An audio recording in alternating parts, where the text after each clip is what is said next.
Good morning, नमस्कार। स्वागत है आपका हमारे चैनल जीएस स्टडी 94 में। और दोस्तों मैं यश। तो दोस्तों एक बार फिर चलते हैं जनसत्ता का एडिटोरियल लेकर और बात करेंगे। जो कंटेंट है, जो विषय हमारे सामने, वो है स्वास्थ्य और भविष्य। स्वास्थ्य हेल्थ हुआ, भविष्य मतलब फ्यूचर।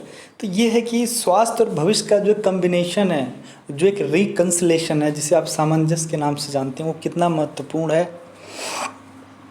और दुनिया का ऐसा कोई सेक्टर नहीं है जिस पे ये प्राथमिकता से हावी न हो।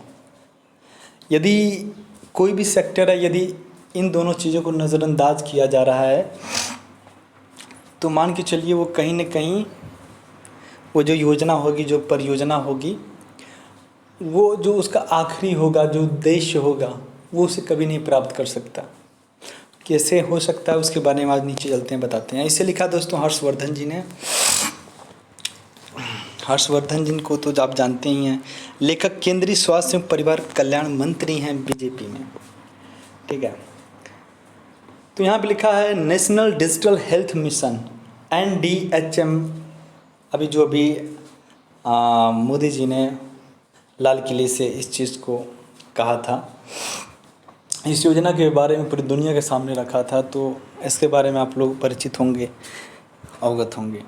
शुरुआत एक ऐसे समय में हुई है जब पूरा देश कोविड-19 महामारी के प्रभाव चक्र में फंसा हुआ है। यह मिशन 21वीं सदी भारत के इतिहास में शुमार परिदृश्य बदलने वाली नीतियों में से एक है। इससे प्रभावशाली तरीके से स्वास्थ्य सेवाएं प्रदान करने के सरकार के प्रयासों में क्रांतिकारी बदलाव आएगा और प्रधानमंत्री के हर नागरिक को स्वास्थ्य सुविधाएं उपलब्ध कराने के सपने को पूरा करने में मदद मिलेगी। तो मैं आपकी इस योजनाओं से प्रभावित हूँ, पर मैं कहीं न कहीं आप लोगों के गैर जिम्मेदाराना हरकत से भी मैं परेशान हूँ। हर 6 महीने पे आप लोग एक योजना लाते हैं, पर उस बहुत सारी ऐसी योजनाएं रही हैं जो धरातल पर सफल रही हैं, पर दोस्तों ज़्यादातर जो योजनाएं रही हैं वो असफल रही हैं, और जिनका हमें आत्ममंथन और सरकारों को सुझाव देने की आवश्यकता है कि आखिर ये योजना क्यों फिसल गई, क्यों एक नई योजना उसकी जगह पर लाने की आवश्यकता पड़ी।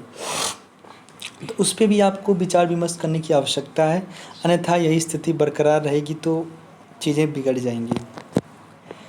सबके लिए स्वास्थ्य समन्वय, उपलब्धता, खर्च वहन करने की क्षमता, शिक्षा सशक्तिकरण, स्वास्थ्य गोपनीयता और सुरक्षा के सिद्धांत पर तैयार किया गया NDHM डिजिटल स्वास्थ्य ढांचे के रीढ़ की हड्डी के रूप में आवश्यक आधारभूत सुविधाएं उपलब्ध कराएगा। अपने मुख्य उपादानों हेल्थ ID, डिजिटल डॉक्टर, स्वास्थ्य सुविधा पंजी, व्यक्तिगत स्वास्थ्य रिकॉर्ड, टेलीमेडिसन और ई-फार्मेसी के ज़रिए यह मिशन अलग थलग पड़े पर्णधारियों को साथ लाने और उन्हें पूरी तरह सक्षम बनाने में सहायक साबित होगा, और इस तरह भारत की स्वास्थ्य सुविधाओं का पूरा परिदृश्य बदल जाएगा। NDHM संयुक्त राष्ट्र के टिकाऊ विकास लक्ष्य के तहत सार्वभौम स्वास्थ्य पहुँच हासिल करने के उद्देश्य की तरफ स्वदेश उठाया गया कदम भी है। इसके मुख्य लक्ष्य वित्तीय जोखिमों से सुरक्षा प्रदान करना, आवश्यक स्वास्थ्य सेवाओं और सभी तक दवाओं तथा टीकों की उपलब्धता सुनिश्चित करना, डिजिटल भागीदारी के माध्यम से स्वास्थ्य कार्यक्रमों से जुड़ी सेवाएं उपलब्ध कराने में महत्वपूर्ण सफलता हासिल की जा सकती है। इस मामले में अब तक कहीं भी आयुष्मान भारत प्रधानमंत्री जन आरोग्य योजना से बेहतर प्रदर्शन नहीं देखा गया है, जिसमें एक स्वदेशी रूप से विकसित अत्याधुनिक IT प्लेटफॉर्म तैयार कर 1.2 करोड़ कैशलेस द्वितीयक और तृतीयक उपचार सुविधाएं उपलब्ध कराई जा चुकी हैं। आपको बता दें, ऐसी कई सारी योजनाएं हैं जिनके बारे में सुना था। यदि आप बीमार हैं तो 50,000 तक या 1 लाख तक आपको बेनिफिट दिया जाएगा, वो स्टेट या सेंट्रल गवर्नमेंट पे करेगी। यदि आपका स्वास्थ्य बिगड़ता है, कोई बीमारी होती है, बड़े हॉस्पिटल में उसका इलाज होता है। पर दोस्तों मैं आपको बता दूं, इसके जो कागजात हैं ना, यहाँ साइन करो, इनसे अथॉरिटी लो, इनसे परमिशन लो, उसी में पता चला रोगी मर गया। और ये काम इतना पेचीदा होता है, और हमारे यहाँ के ब्यूरोक्रेट आपको पता ही है, जो नौकरशाही है, जो हमारे यहाँ का जो सिस्टम है, जब तक आप 5,000 2,000 लगाएंगे नहीं, तब तक आपको 20,000 10,000 का फ़ायदा भी नहीं होने वाला है। इस तरह की लूटपाट मची है। ऐसे में पता चला जो बेचारा पेशेंट था, जो मरीज़ था, वो इन्हीं सब कार्यों की वजह से भगवान को प्यारा हो गया। तो इन पे भी आप जानते हैं, कुछ लोग हैं जो समर्थन कर रहे थे कि नहीं, बुलेट ट्रेन चलनी चाहिए। मैं भी इस बात का समर्थन करता हूं, पर एक चीज़ मैं आप लोगों से पूछना चाहता हूं आए 6 महीने 3 महीने में जिस तरह से ट्रेन को लेकर हादसे हो रहे हैं, कहीं पटरी से उतर जाती है तो कहीं पटरी छटक जाता है, कहीं गियर खराब हो जा रहा है। ये समस्याएं पहली प्राथमिकता होनी चाहिए, इनको मजबूत बनाया जाए, इन्हें सशक्त बनाया जाए, पटरियों को मजबूत बनाया जाए। पहले इन पे तो भैया जो हमारे पास पहले से चीज़ें विद्यमान हैं, यदि उनमें आप इतना बड़ा परियोजना खर्च करने के बजाय थोड़ा सा पैसा लगा देंगे ना, तो उससे ज़्यादा ये पैसा आपको देने लगेंगी और जान माल का जो नुकसान हो रहा है वो कम हो जाएगा। तो जो चीज़ें हमारे पास पहले से मौजूद हैं, आप उपेक्षित कर रहे हैं उसे। कुछ आर्थिक सहयोग अगर उन डिपार्टमेंट को दे दें, उन मंत्रालय को भी दे दें, तो दोस्तों वो हाशिए का शिकार नहीं होंगे। यह प्लेटफॉर्म डाटा गोपनीयता और सूचना सुरक्षा संबंधी नियमों का कड़ाई से पालन करते हुए विश्व स्तरीय तकनीकी अनुप्रयोगों का उपयोग करता है। आरोग्य सेतु मोबाइल ऐप में ICT नवाचारों का उपयोग किया गया है, जिससे वह कोविड मामलों की पहचान करता है और व्यक्ति के आसपास के कोविड रोगियों की निशानदेही कर उन्हें रोग के लक्षणों के आधार पर इलाज संबंधी जानकारियाँ भी देता चलता है। आरोग्य सेतु ऐप के लोग बात करते हैं, समझ में नहीं आया, मैं तो इतना पढ़ा लिखा व्यक्ति हूँ।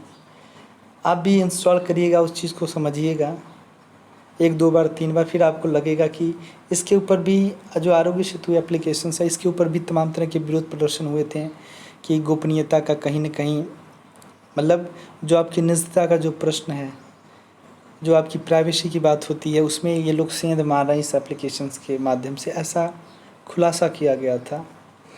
एक ऐसे समय में जब तेज़ी से जांच चल रही है, बड़े पैमाने पर लोगों को टेलीमेडिसिन संबंधी प्रयासों से लाभ मिल रहा है और इस तकनीकी आधारित प्रयास में विस्तार की बहुत संभावनाएं हैं। जब से NDHM की शुरुआत हुई है, डॉक्टरों समेत इस क्षेत्र से जुड़े बहुत सारे लोग, स्वास्थ्य सुविधाएं उपलब्ध कराने वालों और नागरिकों ने इस परियोजना को बहुत उत्साहजनक समर्थन दिया है। NDHM वर्षों के नीतिगत अध्ययनों और देश में तकनीक का उपयोग करते हुए सामाजिक कल्याण योजनाओं के तहत किए गए कार्यों, यहाँ तक कि दुनिया भर में स्वास्थ्य कार्यक्रमों से मिले अनुभवों का एक मिला जुला उत्पाद है। इसे तैयार करने में नागरिकों की इच्छाओं का पूरी तरह ध्यान रखा गया। इसकी कुछ मुख्य विशेषताएं इस प्रकार हैं। पहली, NDHM एक स्वैच्छिक योजना है। हेल्थ ID पूरी तरह नागरिकों के लिए स्वैच्छिक है। हालांकि इस ID से स्वास्थ्य सुविधाओं का लाभ प्राप्त करना बहुत आसान और तनाव रहित हो जाएगा। पर अगर कोई व्यक्ति इसे नहीं लेता तो इसका अर्थ यह कतई नहीं होगा कि वह स्वास्थ्य सुविधाओं का लाभ नहीं लेना चाहता। लोग अपने आधार कार्ड या डिजिटल प्रमाण के रूप में अपना मोबाइल नंबर, पते का विवरण या पते ID देकर अपना स्वास्थ्य खाता संचालित कर सकते हैं। इसके बावजूद आधार का उपयोग बाध्यकारी नहीं है। दूसरा, अपना निजी स्वास्थ्य विवरण किसी से साझा करना या उपलब्ध करना पूरी तरह से हेल्थ ID धारक की इच्छा पर निर्भर करेगा। उसके स्वास्थ्य विवरण या उसके स्वास्थ्य से जुड़ी सूचनाओं का उपयोग करने के लिए उसके स्वामी की सहमति आवश्यक होगी। स्वास्थ्य विवरण को 1 घंटे से लेकर असीमित समय तक के लिए साझा किया जा सकता है। सहमति कभी वापस ली जा सकती है। तो ये जो अभी ये हमने पढ़ा है कि सहमति के बारे में, यदि हमारे पास कार्ड है तो दूसरे व्यक्ति को भी उसका लाभ दिया जा सकता है। देखिए, मैं विरोध नहीं कर रहा, जो भी आपकी योजना परियोजनाएं हैं ये अच्छी हैं, सही हैं, पर वो धरातल पे कितना असरदार रही हैं? क्या जो धरातल पर एक उद्देश्य तय किया गया था, क्या उस उद्देश्य तक वो पहुंच सकी? क्या उन व्यक्तियों, उन मज़दूरों, उन गरीबों, उन लोगों तक पहुंच गई जिन्हें एक्चुअल में नज़र में रख के बनाया गया था इस योजना के लिए? क्या उन तक पहुंच पाई है, या फिर ऐसे ही कुछ गैंग गिरोह पैसा निकाल के खिलवाड़ कर रहे हैं? होता है ना। मैं आपको बता दूं, ऐसी तमाम तरह की योजनाएं आई। जो पशुधन आई थी, एक योजना थी हमारे उत्तर प्रदेश में 50 लाख तक का, जिसे गैर तरीके से लोगों ने पैसा निकाला और गैर तरीक़ों से चीज़ों को दिखा दिया, फला जगह ये वो, और एक तरह से सरकार के साथ मजाक किया गया। इसकी जांच होनी चाहिए, ये जांच का विषय है। यानी मालिक कभी भी कह सकता कि वह अपना स्वास्थ्य विवरण साझा नहीं करना चाहता। निजी स्वास्थ्य रिकॉर्ड में नागरिकों का स्वास्थ्य संबंधी विवरण संचित होगा, जिससे उन्हें व्यापक जानकारियाँ उपलब्ध हो सकेंगी और उन्हें अपना निजी स्वास्थ्य रिकॉर्ड बेहतर बनाने में मदद मिलेगी।